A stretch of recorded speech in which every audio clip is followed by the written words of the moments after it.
ఎన్నికలు ఫైనల్గా అనౌన్స్ అయింది.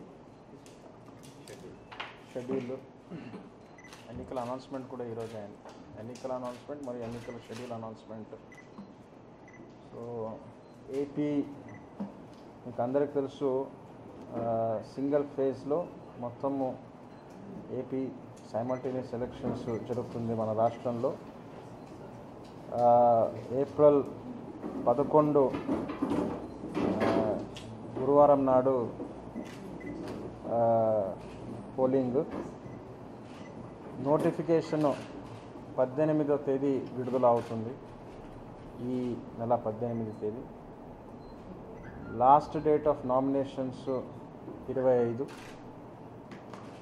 Scrutiny of nomination 26, withdrawal of nomination 28 March. Date of polling దాకా చెప్పినట్టు 11/4.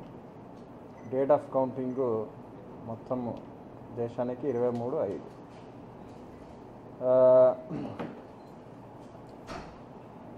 ఈ రోజు నుంచి మోడల్ కోడ్ అమల్లోకి వస్తుంది.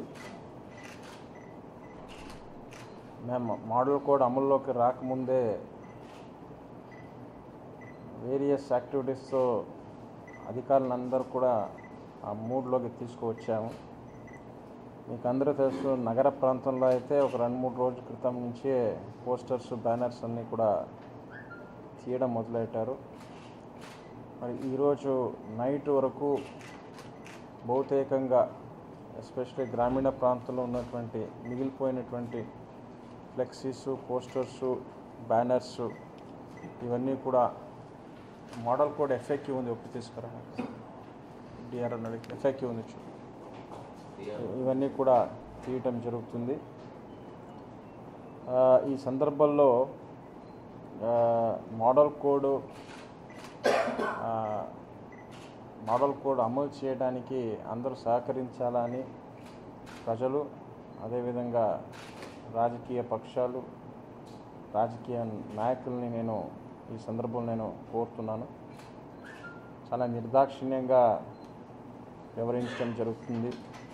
అనుకోకుండా కానీ తెలియకో లేదా కావాలనో ఎవరైనా మోడల్ కోడ్ బ్రేక్ చేస్తే వాళ్ళు ఊహించని విధంగా మేము వాళ్ళపైన కఠినమైనటువంటి చర్యలు తీసుకోవడం జరుగుతుంది. ఈ రోజు నుంచి టీమ్స్ అన్నీ కూడా బయట ఉన్నాయి, అంటే క్షేత్రస్థాయిలో తిరుగుతున్నాయి.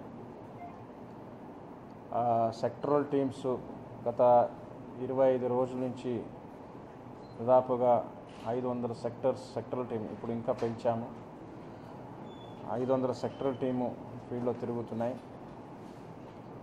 ప్రతి సెక్టరల్ టీం కాకుండా ప్రతి కాన్స్టిట్యుయెన్సీకి కనీస ఇప్పుడు ప్రస్తుతానికి 3 flying squad, 3 static surveillance team, అదేవిధంగా 2 వీడియో సర్వేలెన్స్ టీము ఇవన్నీ కూడా పెట్టడం జరిగింది. వాళ్ళు కూడా ఒక 3-4 రోజుల క్రితము వాళ్ళకి వెహికల్స్ ఇచ్చి వాళ్ళని తిరగమన్నాను. వాళ్ళు అలవాటు కావాలనే ఉద్దేశంతో ప్రతిరోజు రిపోర్ట్ ఇమ్మన్నాను. నీల్ రిపోర్ట్ అయినా వాళ్ళకి ఇమ్మని చెప్పడం జరిగింది. అదేవిధంగా చూస్తే ఇప్పుడు మోడల్ కోడ్ అనౌన్స్ కావడం వల్ల మనకి ట్రైనింగ్స్ ఇవన్నీ కూడా ఇంచుమించుగా అయిపోయినాయి. మనకు ఓన్లీ కావాల్సింది పోలింగ్ పర్సనల్గా ట్రైనింగ్. అది కూడా ఇప్పుడు ఇంక వారం రోజుల్లో ఆ ట్రైనింగ్ కూడా మొదలవుతుంది. దాదాపుగా 21,000-22,000 మంది ఎవరైతే బూత్ లెవెల్లో పనిచేస్తారో, ముఖ్యంగా టీచర్స్, వాళ్ళకి ట్రైనింగ్, వాళ్ళని అపాయింట్ చేసి వాళ్ళకి ట్రైనింగ్ కూడా ఇవాళ ఆ ప్రక్రియ మొదలవుతుంది. అదేవిధంగా ఈవీఎంస్ కూడా అన్నీ తయారైపోయినాయి. ఇంకా 100-200 సంఖ్యలో ఈవీఎంస్ కొద్దిగా రావాలా, అవి కూడా వస్తాయి. బట్ ఈవీఎం ర్యాండమైజేషన్ చేసి మేము రిటర్నింగ్ ఆఫీసర్ అంటే ఆ కాన్స్టిట్యుయెన్సీకి పంపడం జరుగుతుంది. అంతేకాకుండా కౌంటింగ్ సెంటర్ కూడా ప్రపోజల్స్ నేను వెళ్ళి చూశాను. గతంలో సీతమ్స్, అదేవిధంగా ఎస్వి సెట్, ఈ 2 మనకి కౌంటింగ్ సెంటర్స్, దాంట్లో ఎలాంటి మార్పులు తీసుకురావట్లేదు. అయితే ఎంసీసీకి వస్తే ఇది జనరల్గా మీకు అందరికీ ఎక్కడ ఉన్నామనేది. అయితే దాదాపుగా ఎన్ని అప్లికేషన్స్ వచ్చినా ఈ రోజుకి చాలా వరకు అప్లికేషన్స్ని చేసి 48,000 అప్లికేషన్స్ మాత్రమే పెండింగ్ ఉన్నాయి. దాంట్లో కూడా 14,000 అప్లికేషన్స్ ఎలక్షన్ కమిషన్ పర్మిషన్ ఇచ్చి అవి డిలీట్ చేయాలి ఇంకా. సో అవి ఇంకా పోతే దాదాపుగా 32,000 అప్లికేషన్స్ ఉంటాయి. దాంట్లో దాదాపుగా మీకు చెప్పాలంటే 7 days లోగా ఉన్నటువంటి అప్లికేషన్స్ 23,000 ఉన్నాయి. అంటే ఒక 9,000 అప్లికేషన్సే 7 days దాటిన, అంటే 7 days లోపల ఉంటే మనం ఏం చేయలేము, మనం వెయిట్ చేయాలా. 7 days దాటినటువంటి అప్లికేషన్ ఓన్లీ 9,000 ఉన్నాయి. సో దీనికే లాస్ట్ డేట్ ఎప్పుడు అనేది ఒకసారి కమిషన్ క్లారిఫై ఇస్తానని చెప్పారు. ఈరోజు ఒక డేట్ చెప్పి, లేదు మళ్ళీ ఇంకొకసారి రేపు నేనే క్లారిఫై చేస్తున్న మీడియాకి అనేది CEO గారు చెప్పడం జరిగింది. సో అందువల్ల నేను ఈ సందర్భంలో దానికి లాస్ట్ డేట్ ఏంటి అనేది ఇప్పుడు అనౌన్స్ చేయట్లేదు. ఇకపోతే మోడల్ కోడ్ అమలు సంబంధించి కొన్ని విషయాలు మీకు అందరికీ చెప్పాలా, మీరు కూడా దాని మీద నిఘా పెట్టాల్సినటువంటి అవసరం ఉంది. చాలా సింపుల్గా చెప్పాలంటే ఫస్ట్ ఎక్కడ కూడా flexies, banners, political flexies, banners ఎక్కడ కూడా ఉండకూడదు. గవర్నమెంట్ ఫ్లెక్సీస్, బ్యానర్స్ కూడా, గవర్నమెంట్ ప్రోగ్రామ్స్ ఎక్కడ కూడా ఉండకూడదు. అవి కూడా తీయటం జరిగింది. చాలా వరకు మీరు చూస్తున్నారు. ముఖ్యంగా ఇక్కడ పొలిటికల్ ఫంక్షనరీకి ఇచ్చినటువంటి వెహికల్స్ ఇవన్నీ వెనక్కి తీసుకోవడం జరుగుతుంది. పొలిటికల్ ఫంక్షనరీకి అలాట్ అయినటువంటి గవర్నమెంట్ బంగ్లో, గెస్ట్ హౌసెస్ అవన్నీ కూడా వెనక్కి తీసుకోవడం జరుగుతుంది. ఫర్దర్గా ఎలాంటి అలాట్మెంట్ కూడా చేయము. అదేవిధంగా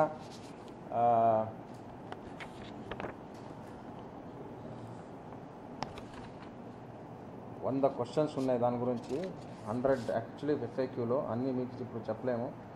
స్కీమ్స్, కొత్త స్కీమ్స్ శాంక్షన్ ఇవ్వలేము, కొత్తగా టెండర్ పిలవలేము, కొత్తగా టెండర్ ఫైనలైజ్ చేయలేము, కొత్తగా టెండర్ ఫైనలైజ్ ఇప్పటికి అయినప్పటికి కూడా వర్క్ ఏది స్టార్ట్ చేయలేము. ఇది వర్క్స్గా కాకుండా ఇండివిజువల్ బెనిఫిషరీ ప్రోగ్రామ్ కూడా అప్లై అవుతుంది. ఎక్సెప్ట్ ఆఫ్ కోర్స్ నరేగాకే కొన్ని కండిషన్స్తో అప్లై అవుతాయి. నరేగా వర్క్స్ జరగవచ్చు, బట్ అది కూడా కొన్ని కండిషన్స్ ఉన్నాయి. ఆ కండిషన్స్ మీరు చూసుకోవచ్చు. సో తర్వాత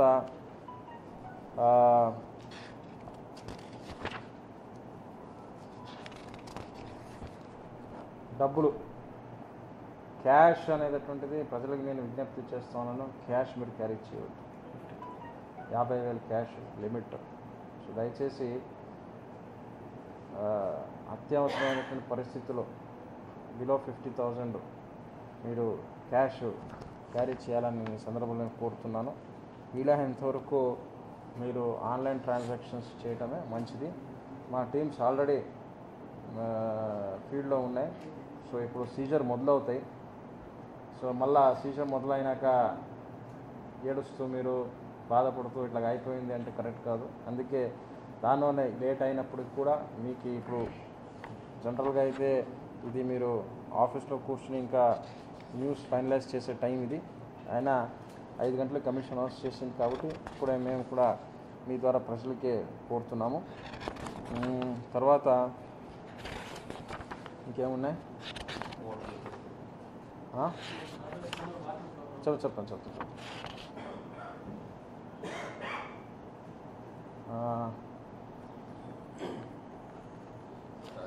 ఇప్పుడు loud speaker 10 PM to 6 AM సరేనా? లేదు, 10 PM to 6 PM loud speaker వాడడానికి వీలు లేదు సరేనా? Public meetings 10 PM to 6 AM చేయడానికి వీలు లేదు. ఏ పబ్లిక్ మీటింగ్ చేయాలన్నా క్యాండిడేట్ ఇప్పటికీ అనౌన్స్ కానప్పటికి కూడా ఎందుకంటే ఫార్మల్గా క్యాండిడేట్ అనౌన్స్ కావాలంటే క్యాండిడేట్ లిస్ట్ ఫైనలైజ్ కానప్పటికి కూడా ఇప్పుడైనా ఏ పబ్లిక్ మీటింగ్ చేయాలన్నా పర్మిషన్ కావాలా. పర్మిషన్ కూడా రాతపూర్వకంగా కాదు, కమిషన్ కొత్తగా సువిధ అని ఒక యాప్ పెట్టడం జరిగింది. దాని ద్వారానే పొలిటికల్ పార్టీస్ కానీ ప్రాస్పెక్టివ్ క్యాండిడేట్స్ కానీ వాళ్ళు అప్లై చేసుకోవాల్సినటువంటి అవసరం ఉంది. ఆ సువిధ యాప్ గురించి ఇప్పటికే పార్టీస్ కూడా ఒకసారి మీటింగ్స్ పెట్టి వాళ్ళందరూ కూడా చెప్పడం జరిగింది. 48 hours ముందుగా వాళ్ళు అప్లై చేసుకోవాల్సినటువంటి అవసరం ఉంది. అది కూడా బుకింగ్ కూడా మోనోప్లైజ్ చేయడానికి వీల్లేదు. ఇంకా అనేక విషయాలు ఉన్నాయి. సో అవన్నీ కూడా ఎప్పటికప్పటికి మీకే చెప్పడం జరుగుతుంది. ఇక్కడ నేను చెప్తా ఉన్నాను, మేము నిర్దాక్షిణ్యంగా వివరిస్తాం. ఇది మీరు గమనించాలా ప్లీజ్. ఎందుకంటే కొన్ని గతంలో జరిగినటువంటి కొన్ని ఇన్సిడెంట్స్ చూసి ఎక్కడ స్ట్రిక్ట్గా వెళ్ళాలా ఖచ్చితంగా స్ట్రిక్ట్గా వెళ్తాం. అందుకే ఇప్పుడే నేను పోలీస్ అధికారులందరూ కూడా నేను చెప్పడం జరిగింది, ఎక్కడైనా చిన్న వాళ్ళు మిస్చీఫ్ చేస్తూ ఉంటే ఇమ్మీడియట్గా బైండ్ ఓవర్ చేయడం, ఎఫ్ఐఆర్ పెట్టడం, కేసు పెట్టి ఇవన్నీ కూడా చేస్తాం. దయచేసి నేను పబ్లిక్ కోరేది ఏంటంటే, మీరు ఏమైతే ఇక్కడ మోడల్ కోడ్ అంటే ఒక ఫ్రీ అండ్ ఫెయిర్ ఎలక్షన్ నిర్వహించడానికి ఏమైతే చర్యలు తీసుకోవాలో అవన్నీ చర్యలు తీసుకుంటాం. దయచేసి మీరు కూడా సహకరించాలని సందర్భంగా కోరుతున్నాను. మీడియా వాళ్ళు కూడా మీరు కూడా ఎలాగైనా మీరు వాచ్ డాగ్గా మీరు పనిచేస్తారు. మరి మొన్న కూడా మీకు అందరికీ చెప్పడం జరిగింది విశేషంగా మీడియా రోల్ ఏంటి అనేది. మరి దాని అనుగుణంగా మీరు కూడా ఈ యొక్క ఎలక్షన్ని నిష్పక్షపాతంగా పారదర్శకంగా ఫ్రీ అండ్ ఫెయిర్ ఎలక్షన్స్ చేయడానికి మీరు కూడా సహకరించాలని సందర్భంగా తెలియజేస్తూ, ఆఖరిగా యంత్రాంగ ఒక హెడ్గా నేను అందరి తరపు నుంచి ప్రజలకి నేను ప్రామిస్ చేస్తున్నాను, ఒక ఫ్రీ అండ్ ఫెయిర్ ఎలక్షన్స్ చిత్తూరులో మేము జరుపుతాం అనేటటువంటి మీ ద్వారా నేను ప్రజలకి నేను ప్రామిస్ చేస్తున్నాను. ధన్యవాదాలు. మీ క్వశ్చన్స్ ఇంకా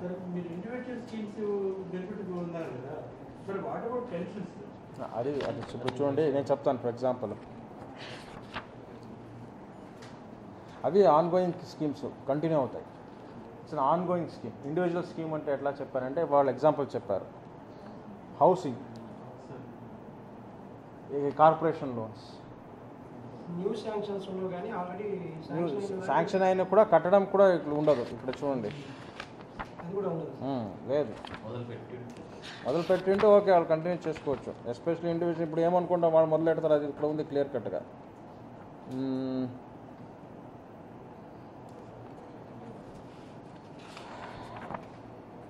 Indira Awas Yojana housing beneficiaries who have been sanctioned housing scheme under IAY.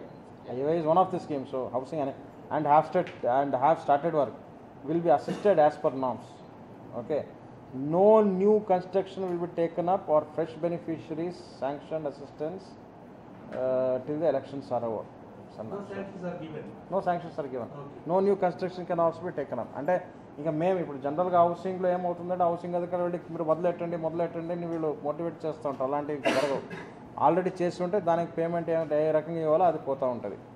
So NREGA కూడా the ministry of rural development shall not increase the number of districts in which it is being implemented after announcement of elections. The job card holders will be provided employment in the ongoing work if they demand work after announcement of elections. After announcement of elections kuda job card holders pani adugite pani istam. In case no employment can be provided in ongoing works, the competent authority may start new works from the shelf of projects that has been approved and inform the fact to the concerned DEO. అంటే suppose జరుగుతున్నటువంటి వర్క్లోనే నాకు పని కావాలంటే ఇస్తాము. ఒకవేళ new work అంటే already shelf of వర్క్లో ఉండాలి. అది అప్పుడు నన్ను అడిగి అంటే వాళ్ళు ఇచ్చి నాకు ఇన్ఫార్మ్ చేయాలి. No new work shall be started by the competent authority till such time employment can be given in ongoing works. In case no shelf of project is available for all our works available on shelf have been exhausted, then the concern competent authority shall make a reference to the commission for approval through the concern DEO. So ఇది. So మీరు ఇది జాగ్రత్తగా మీకు కూడా FAQ మీకు కావాలంటే వాట్సాప్లో పెడతాం. మీరు కూడా జాగ్రత్తగా మీరు చూసుకోండి. ఈ విషయంలో జనరల్ కండక్ట్ గురించి 2 మాటలు చెప్పాలా. ఒకటి పర్సనల్ క్రిటిసిజం దయచేసి సరేనా. మరి ఇరు వర్గాలను రెచ్చగొట్టే విధంగా మాట్లాడటము, పాలసీస్ని క్రిటిసైజ్ చేయడానికి ఇక్కడ సమస్య లేదు కానీ సరేనా. బట్ పర్సనల్ క్రిటిసిజమ్స్ చేయకూడదని కూడా parties and candidates shall refrain from criticism of all aspects of private life not connected with the public activities of the leaders or workers of other parties. There shall be no appeal to caste or communal feelings for securing votes. Mosques, churches, temples or other places of worship shall not be used as forum for election propaganda. So ఇది దయచేసి అందరూ కూడా పాటించాలని ఈ సందర్భంగా తెలియజేస్తున్నాం. రేపు political parties meeting కూడా పిలిపించి వాళ్ళు కూడా చెప్పడం జరుగుతుంది. సో ఇది మా సైడ్ నుంచి. ఇంకా మీ సైడ్ నుంచి ఏమైనా క్వశ్చన్స్ ఉంటే మీరు రండి, మాకు టైం లేదు, మీకు అందరూ తెలుసు.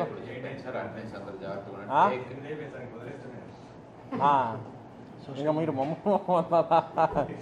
ఎలా ఉంది అంటే 30 అంటే ఎగ్జాక్ట్గా 30 రోజుల 30 days అసలు ఇంకా రాత్రి నిద్రపోవడం అంటూ ఉండదు.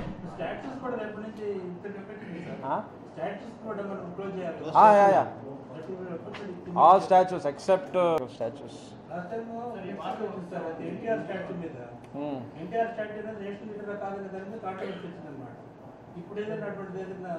టైం క్లోజ్ చేస్తామా? NTR statue will be closed. సన్నా సాఫీగా కమిషన్ అడిగి ఇప్పుడు ఏమైంది, కొన్ని ఆల్రెడీ అనుమతి తీసుకొని ఏ విధమైనటువంటి వాళ్ళ అనుమతి వస్తారో దాన్ని బట్టి చర్యలు తీసుకోవడం జరుగుతుంది. ఓకే, కలెక్టర్ గారు అన్ని పాయింట్స్ కవర్ చేశారు ఎన్సీసీ గురించి. With respect to police department, ఈ రోజు నుంచి మనం దాదాపు 38 చెక్ పోస్ట్ ఫంక్షనింగ్ స్టార్ట్ అయినాయి. దాంట్లో 26 are inter state border check post. అంటే తమిళనాడు సరిహద్దు, కర్ణాటక సరిహద్దులో 26 చెక్ పోస్ట్. ఆంధ్ర అంటే కడప, అనంతపూర్, తిరుపతి బార్డర్ కూడా ఉంది కాబట్టి ఇక్కడ చిత్తూరు పోలీస్ జిల్లాకి, ప్లస్ జిల్లాలో కూడా కొన్ని బార్డర్స్లు ఉంటాయి కొన్ని ఇంపార్టెంట్ ప్లేసెస్లో. సో టోటల్ 38 చెక్ పోస్టులు రౌండ్ ద క్లాక్. అండ్ కొద్దిగా we have return letters to all the departments. So అక్కడ ట్రాన్స్పోర్ట్ డిపార్ట్మెంట్ వాళ్ళు, ఎక్సైజ్ వాళ్ళు అందరూ ఉంటారు. So they almost all of them will be integrated check post వేరే department. తర్వాత collector గారు కూడా రిక్వెస్ట్ చేసాము అక్కడ ఒక మ్యాజిస్ట్రేట్ని కూడా అపాయింట్ చేయమని చెప్పి. So it is truly integrated check post. So already చెప్పారు, మోర్ దెన్ 50,000 కన్నా ఎక్కువ క్యాష్ ఎవరు క్యారీ చేయకూడదు. క్యారీ చేస్తే కూడా నెసెసరీ డాక్యుమెంట్స్ ఉండాలి. సో కన్సర్న్ మ్యాజిస్ట్రేట్స్ చెక్ చేసేటప్పుడు ఏదైనా డౌట్ ఉంటే కన్సర్న్ డిపార్ట్మెంట్, ఐటీ కానీ, సేల్స్ ట్యాక్స్, కమర్షియల్ ట్యాక్స్ వాళ్ళకి హ్యాండ్ ఓవర్ చేయడం జరుగుతుంది. తర్వాత ఎనీ ప్రొసెషన్స్, ఎనీ పబ్లిక్ మీటింగ్స్కి పోలీస్ పర్మిషన్ కడ్డాయంగా తీసుకోవాలా. తర్వాత ఇట్ ఈస్ ఎవ్రీ టైం ఉంటుంది. It is first come first serve basis. అంటే ఏదో ఒక స్లాట్ ఒక పార్టీ బుక్ చేస్తే ఒక పబ్లిక్ గ్రౌండ్ కానీ ఒక ప్రైవేట్ గ్రౌండ్ కానీ నెక్స్ట్ పార్టీ అక్కడ ఆ టైంలో కావాలంటే ఇవ్వడానికి ఉండదు. But that doesn't mean full day ఒక పార్టీ మోనోపలైజ్. ఆల్రెడీ కరెక్ట్ గారు చెప్పారు, అట్లా చేయడానికి కూడా ఉండదు. 10 to 6 they should not use loud speaker. And loud speaker కూడా పోలీస్ డిపార్ట్మెంట్ నుంచి డెఫినెట్లీ పర్మిషన్ తీసుకోవాలా. Any violations will lead to registration of cases based on the complaints received by sectoral magistrates. తర్వాత ఎలక్షన్ కమిషన్ ఇంకొకటి guideline కూడా ఇచ్చింది. No messages should be circulated over ఏదైనా public peace కానీ దాంట్లో disturbance మీకు కానీ పబ్లిక్ ఎవరికైనా అట్లాంటివి మెసేజెస్ మీకు కూడా వస్తే వీ హ్యావ్ మా పోలీస్ డిపార్ట్మెంట్ ఒక వాట్సాప్ నెంబర్ ఉంది, దాంట్లో మీరు కంప్లైంట్ పంపించవచ్చు ఆ గైడ్లైన్ ప్రకారం. So 9440900005 already it is being in use. So ఆ మొబైల్ ఆ నంబర్కి WhatsApp message, it's only WhatsApp message number. ఈ నంబర్కి మీరు కంప్లైంట్ పంపించవచ్చు. సోర్స్ 9440900005. ఈ సోర్స్ ఎక్కడి నుంచి మీకు ఆ మెసేజ్ వచ్చింది, ఏం మెసేజ్ వచ్చింది, సో మనం ఇమీడియట్లీ చర్యలు తీసుకోవడం జరుగుతుంది. In addition to that any complaint with respect to model code of conduct కావచ్చు, ఎనీథింగ్ ఫర్ దట్ మ్యాటర్ 1950కి కాల్ చేయండి హెల్ప్ లైన్కి. And in addition to that cVIGIL app కూడా ఉంది, అది కూడా వాడవచ్చు అని చెప్పి కోరుతున్నాము. Overall we want cooperation from the public and the political parties to conduct free, fair and transparent elections. Thank you.